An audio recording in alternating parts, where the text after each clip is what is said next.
Yes, I know the shirt is backwards. I'll get to that in a few minutes.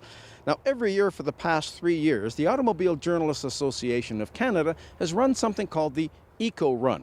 This is where car companies are invited to bring all their latest, most fuel-efficient products. All of these companies showed up. Now, these range from electric cars, which don't use any fuel, at least not at that particular point, to even big SUVs and diesel pickup trucks. And the idea being, if you can save 15 or 20% on the fuel consumption of a vehicle that's really lousy, that's really a more saving than 15% on a vehicle that's already pretty good. Now, the eco word can be looked at as either ecology, as an environment. Well, we all know, as I never hesitate to tell you, cars really aren't the problem in that field. But it can also be looked at from the point of view of economy.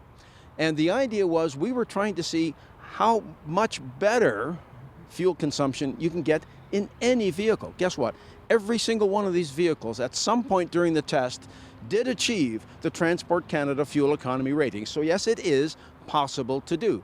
Now, you can't do it by accelerating into brake lights and jackrabbit starting away from the stoplights, but if you drive intelligently, well, you don't have to spend $40,000 for a hybrid or $100,000 for a Tesla electric.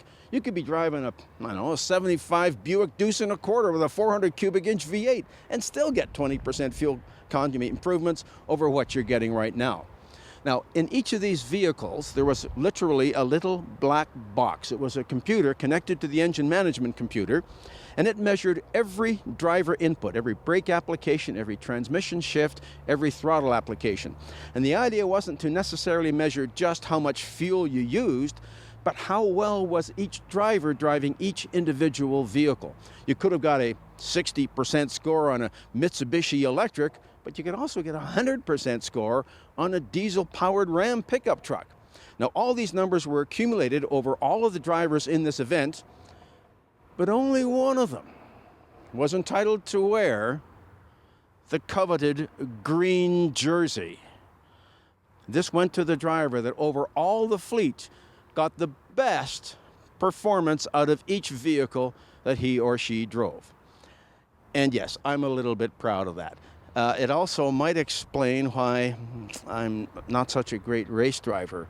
I might save fuel, but maybe I'm just not fast enough. I'm Jim Kenzie.